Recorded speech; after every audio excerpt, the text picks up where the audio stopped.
Ako treba nekoja devojka da se našminka za 5 minuti sama da izlaze od doma, koji se tajnite na šminkanjetu, kako bi trebalo da ga napravite? Prvi korak koji ćemo da napravimo generalno je da stavimo jedan soft fiksator koji će ujedno da osveži šminku, odnosno osveži lice. Ovo je Face and Body. On je jako lagan i baš je predviđen za dan. Nanesete ga dakle slobodno preko cijelog lica. Ovo ne mora da bude, ajde da tako nazovemo, profesionalni make-up. Ovo može da bude neki tips and tricks iz make-up ugla, odnosno iz ugla make-up artista, kako vi na najjednostavniji način možete da postignete jedan lep izgled lica. Koja je najgolimata greška što je pravat ženите koga se šminkat? Što ne znaju koji puder je usklađen sa njihovim tipom kože. Recimo, ima dosta žena koje koriste pudere koji su masni, a imaju same masnu kožu, tako da to je generalno nešto što dodatno prouzrokuje da puder na licu izgleda jako loše. Ili devojke koje imaju suvu kožu koriste pudere koji su previše matirajući, odnosno koji isušuju lice i samim tim dodatno se lice isuši i izgleda onako čak i flekavo, neuredno.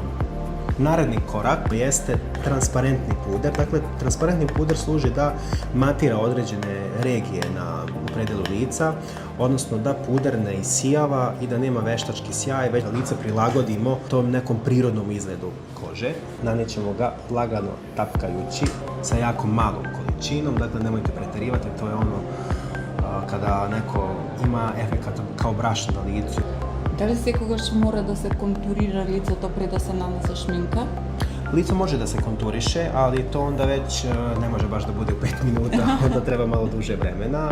Uvek imajte neko dobro rumenilo, rumenilo će vam dati sjaj licu, svežinu. Koji boji na rumenilo se hit ova jesen? Pa sad su hit te neke rozikaste nijanse, mada ja rumenilo volim da prilagodim uz boju očiju i uz boju kose, pa čak i tena. Recimo na ženama koje su tamnoke, lepše idu neki, da kažemo, breskvastini tonovi, dok na žene koje imaju svetliju kožu, plave oči, uvek lepše ležu neke rozne nijanse. Možete isto dodati malo i highlightera. Highlighter slobodno stavite malo iznad, on vam dane dodatnu svežinu i sjaj licu. Većina žena voli bronzer, on malo naglasi jagodice. Kaj se stava pod rumenilo, vrz rumenilo? On se stavlja malo u, recimo, predelu jagodične kosti, više kod ušiju, dakle rumenilo više volim da ostavim na taj obraz, ajde tako nazovemo, a što se tiče bronzera, njega volim više da stavim u tom predelu jagodične kosti, ali lepo je da se sklapaju, odnosno da se stapaju jedno u drugo, bronzer i rumenilo. Što se tiče očiju, moja preporuka su za neku brzinsku varijantu uvek ti neki soft nude tonovi, nešto u smeru brown tonova, tako da to su nijanse koje će uvek da se nekako i najlakše i najbrže nanesu. Ovo su boje koje mogu uvek da se iskoriste i uvek su nekako, to su komercijalne boje. Idemo na maskaru.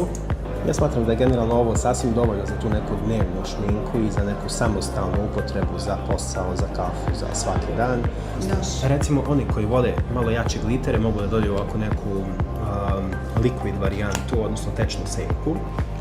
Stavite samo na početku i malo rasporedite ovako. Sa prsti? Tako je, sa prstima.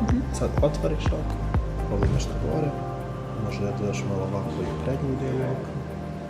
Što se tiče usana, neke brown-kaste ka nekim nude tonovima su moja perspektiva, odnosno iz moje perspektive su najlepše za svakodnevnu upotrebu. Znači, slobodno iscrtate po vašoj liniji usana.